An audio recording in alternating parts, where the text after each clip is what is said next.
Naranasan mo na ba minsan, habang mas available ka sa tao, parang mas nawawala ang value mo sa kanila? Kapag lagi kang mabilis mag-reply, ikaw ang unang lumalapit. Ikaw ang laging handang makinig. Ikaw ang laging present. Parang mas lalo kang nagiging ordinaryo sa paningin nila. At ang masakit, minsan kahit ibigay mo ang buong effort mo, ikaw pa rin ang madaling iwan. Madaling palitan, madaling balewalain. Habang ang taong bihirang magpakita, may sariling mundo, hindi madaling maabot. Siya pa ang mas nirerespeto, mas hinahanap, mas pinapahalagahan. Pero bakit? Bakit habang mas hinahabol mo ang koneksyon, mas parang lumalayo ang tao? At bakit kapag tumigil kang maging laging available, biglang nagbabago ang lahat? Hindi ito tungkol sa pagiging malamig, hindi ito tungkol sa pagmamataas, at lalong hindi ito laro para manipulahin ang tao. May mas malalim na dahilan kung bakit nagbabago ang tingin ng tao kapag hindi ka na madaling makuha. Dahil sa mundong ito, ang laging available, madalas hindi pinapahalagahan, at ang taong walang boundaries, unti-unting nawawala ang respeto ng iba sa kanya. Masakit marinig, pero ito ang totoo. Maraming tao ang hindi talaga naakit sa sobrang kabutihan na walang limitasyon. Kapag pakiramdam nila, lagi ka namang nandyan kahit anong gawin nila, nawawala ang takot nilang mawala ka. At kapag nawala ang possibility na mawala ka, nawawala rin ang urgency na pahalagahan ka. Ito ang hindi tinuturo ng karamihan. Akala natin, mas maraming effort, mas maraming availability, mas maraming sakripisyo, mas mamahalin tayo. Pero kadalasan kabaliktaran ang nangyayari, lalo lang tayong naubos. May mga taong halos ibinigay na ang buong sarili nila para lang mapanatili ang isang relasyon, isang pagkakaibigan, isang koneksyon. Pero sa huli, sila pa ang naiwan na walang respeto sa sarili. Dahil kapag paulit-ulit mong ipinapakita na handa mong iwan ang sarili mo para lang manatili ang ibang tao, unti-unting naniniwala ang mundo na pwede ka nang iwanan. At dito nagsisimula ang tahimik na pagkasira ng isang tao, hindi sa isang malaking trahedya, kundi sa araw-araw na paglimot niya sa sariling halaga, habang inuuna niya ang validation ng iba, habang pilit niyang pinapatunayan na deserving siyang mahalin. Pero alam mo ang pinakamalalim na katotohanan, ang taong tunay na may halaga, hindi kailangang habulin ang atensyon, tahimik lang siyang lumalakad. Pero ramdam ng ibang tao ang presensya niya. Hindi siya desperado mapansin, hindi siya natatakot mapag-isa, at dahil doon, mas mahirap siyang kalimutan. May dahilan kung bakit ang mga taong may malalim na katahimikan, may malinaw na boundaries at hindi madaling maabot, sila ang may pinakamalakas na presensya. Hindi dahil perpekto sila, kundi dahil hindi nila ipinapamigay ang sarili nila sa lahat. At sa video na ito, pag-uusapan natin ang tahimik na kapangyarihan ng hindi pagiging laging available. Paano nito binabago ang tingin ng tao sa iyo? Paano nito pinapalakas ang respeto sa sarili? At bakit minsan, ang paglayo ang mismong bagay na kailangan para makita ng mundo ang tunay mong halaga? Dahil may isang bagay na naiintindihan ng mga tahimik, ngunit malalakas na tao. Kapag tumigil kang gawing sentro ng buhay mo, ang paghabol sa tao, doon nagsisimulang bumalik ang kapangyarihan mo. At ang susunod na katotohanan na matutuklasan mo, maaring magpabago sa paraan kung paano ka tinitingnan ng mundo magpakailanman. May dahilan kung bakit habang mas available ka, mas bumababa minsan ang tingin ng tao sa iyo. Hindi ito dahil masama silang tao, at hindi rin ibig sabihin na mali ang pagiging mabait. Ang problema, kapag nawawala na ang boundaries mo, nawawala rin ang natural na value perception ng tao tungkol sa iyo. Ganito gumagana ang isip ng tao. Ang bagay na madaling makuha, madalas hindi pinapahalagahan, habang ang bagay na may limitasyon mas nagiging importante. Ito ang dahilan kung bakit may mga taong halos walang ginagawa, pero mataas ang respeto ng tao sa kanila. Habang may ibang todo effort, todo bigay, todo availability, pero parang invisible pa rin. Dahil hindi lang actions ang binabasa ng tao, binabasa rin nila ang energy mo, at ang energy ng taong laging available. Madalas may tahimik na mensahe. Please piliin mo ako. Please huwag mo akong iwan. Please pansinin mo ako. Kahit hindi mo sabihin, nararamdaman iyon ng tao. At kapag naramdaman ng tao na natatakot kang mawala sila, doon nagsisimula ang imbalance. Unti-unti. Ikaw na ang nag-a-adjust palagi. Ikaw na ang naghahabol ng conversation. Ikaw na ang nagdadala ng connection. At habang ginagawa mo iyon, mas nawawala ang mystery mo. Mas nawawala ang emotional weight mo. Dahil ang presensya na laging nandyan, hindi na hinahanap, ito ang masakit tanggapin.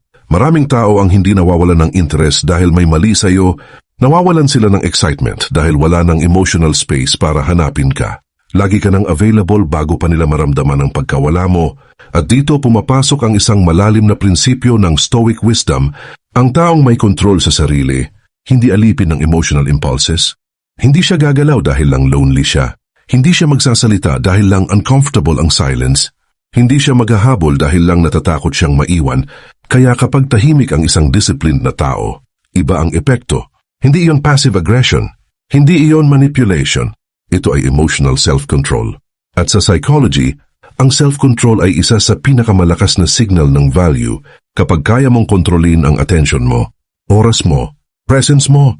Nakikita ng tao na hindi ka controlled ng desperation. At ang taong hindi controlled ng desperation, natural na mas nire-respeto. Ngayon isipin mo ito.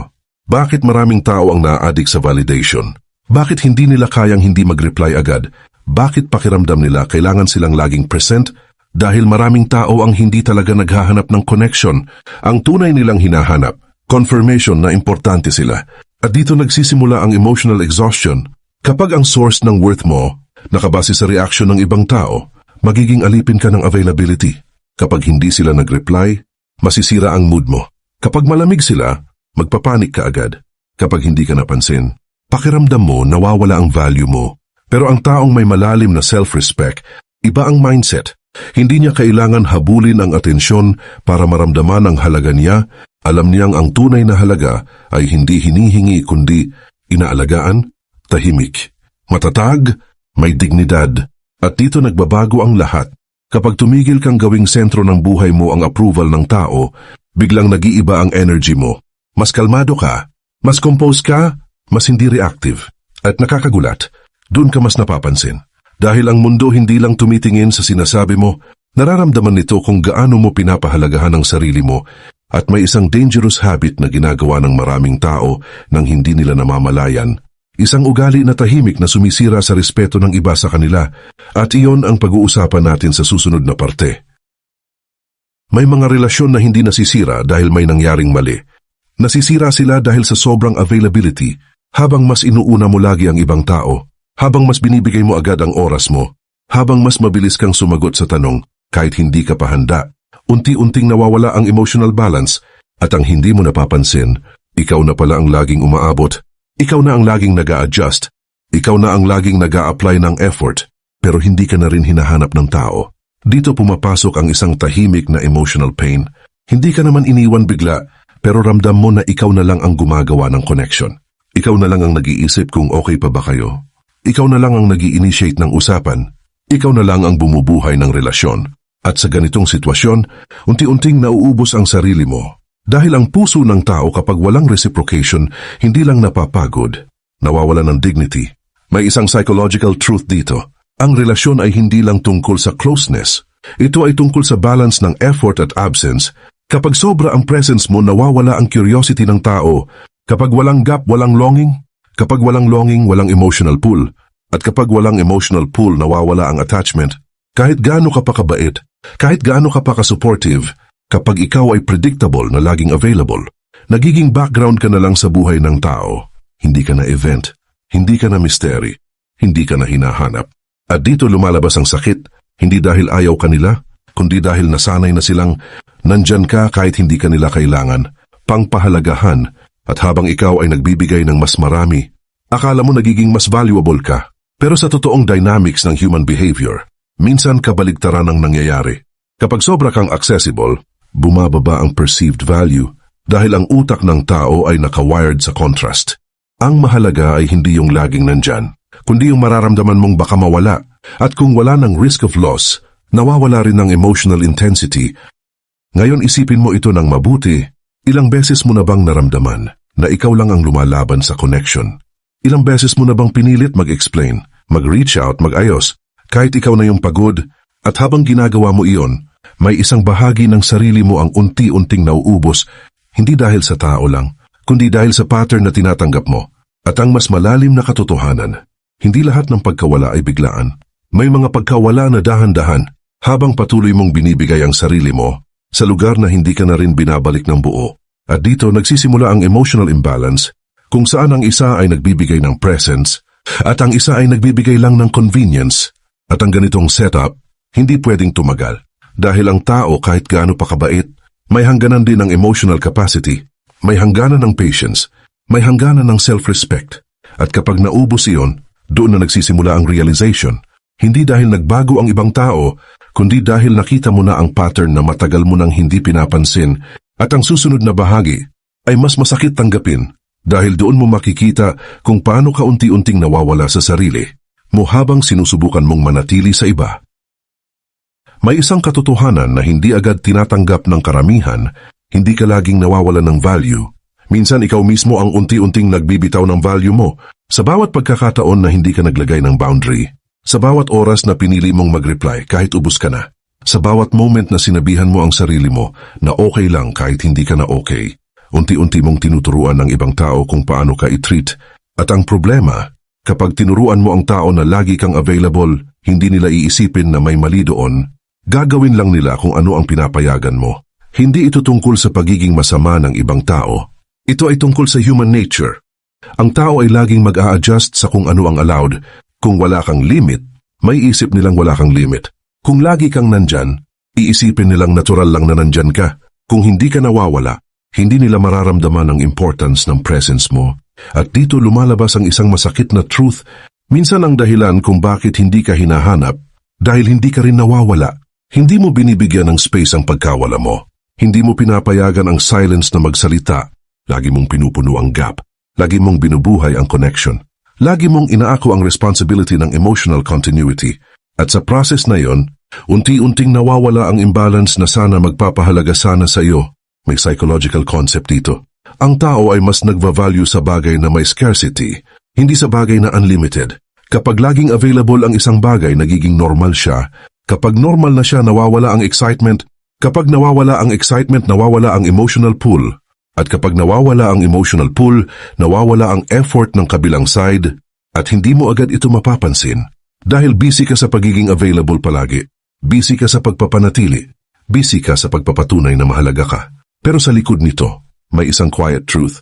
Hindi lahat ng connection ay nawawala dahil kulang ka. Minsan nawawala ito dahil sobra kang nagstay sa lugar, na hindi ka na rin hinahanap ng tama.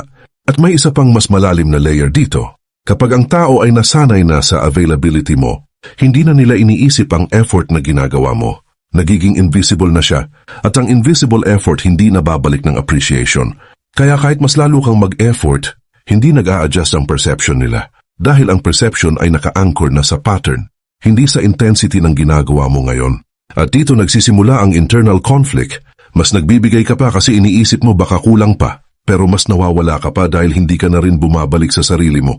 At sa puntong ito, ang pinaka-dangerous na bagay na pwedeng mangyari sa isang tao ay hindi rejection, kundi self-abandonment. Yung unti-unti mong nilalayuan ang sarili mong boundaries para lang hindi ka maiwan ng ibang tao. At ang irony, kapag iniwan mo ang sarili mo, lalo kang nawawala sa respeto ng mundo. Hindi dahil hindi ka valuable, kundi dahil hindi mo na rin ipinapakita ang value mo sa sarili mo. May isang punto sa pagbabago ng tao na hindi na sapat ang pag-intindi lang, kailangan na ng aksyon dahil ang insight na hindi isinasabuhay, nagiging sakit lang ulit. At dito nagsisimula ang tunay na pagbabago. Hindi mo kailangang maging cold, hindi mo kailangang maging distant, hindi mo kailangang maglaro ng mind games. Ang kailangan mo lang ay ibalik ang balance. Una, matutunan mong hindi agad sumagot, hindi dahil may galit ka, kundi dahil may control ka na sa oras mo. Ang tao na hindi agad reactive, mas nagiging respected dahil hindi siya controlled ng impulse. Pangalawa, matutunan mong hindi lahat ng message ay urgent, hindi lahat ng attention ay kailangan mong ibigay agad. May mga bagay na pwedeng hintayin at sa paghihintay na iyon, bumabalik ang space mo. Pangatlo, matutunan mong mag-pause bago mag-give ng energy. Tanungin mo ang sarili mo, gusto ko ba ito dahil aligned ako?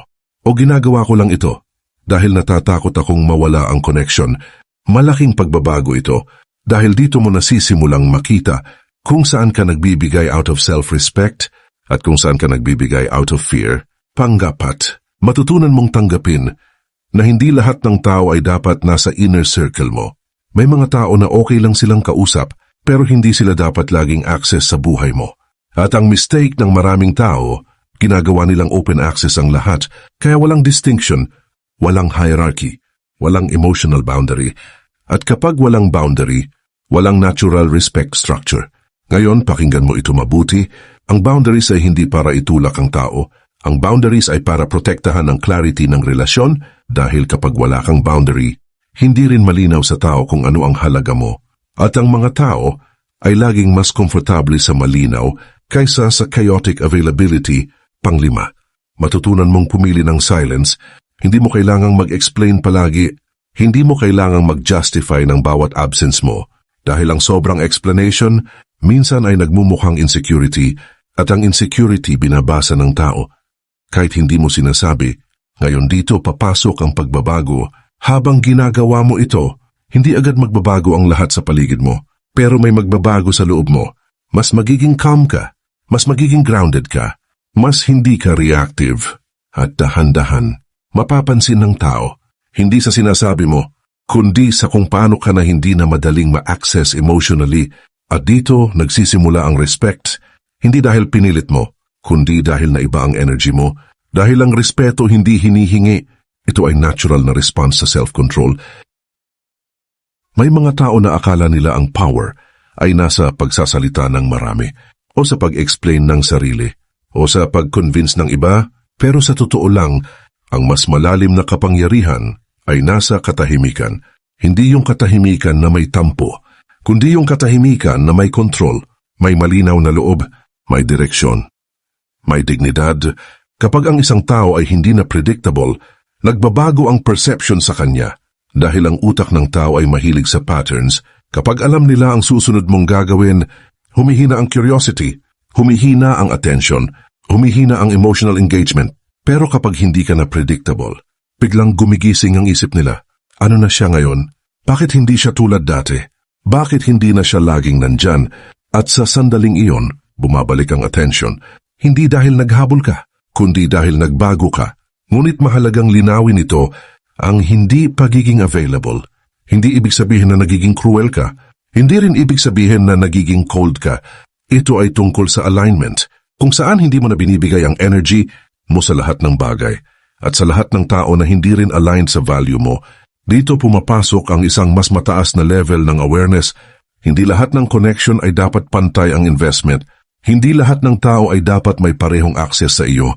Dahil kapag pareho lahat, walang distinction, walang depth, walang respect hierarchy.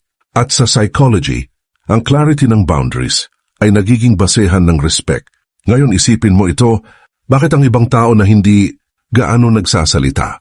Pero pag pumasok sa room ramdam, agad ang presence, dahil hindi nila sinasayang ang energy nila sa lahat, pinipili nila kung kailan sila visible at kailan sila invisible. At ang invisibility ay hindi weakness, ito ay control. At ang control sa sarili ay isa sa pinakamataas na anyo ng strength. May isa pang malalim na katotohanan dito, kapag lagi kang available, ikaw ang nagiging predictable comfort, pero kapag may distance ka, nagiging value object ka sa isip ng tao. Hindi dahil ginamit mo sila, kundi dahil hindi ka nila kayang i-assume. At doon pumapasok ang curiosity, at ang curiosity ay mas malakas kaysa forced attention, pero may kailangang maintindihan.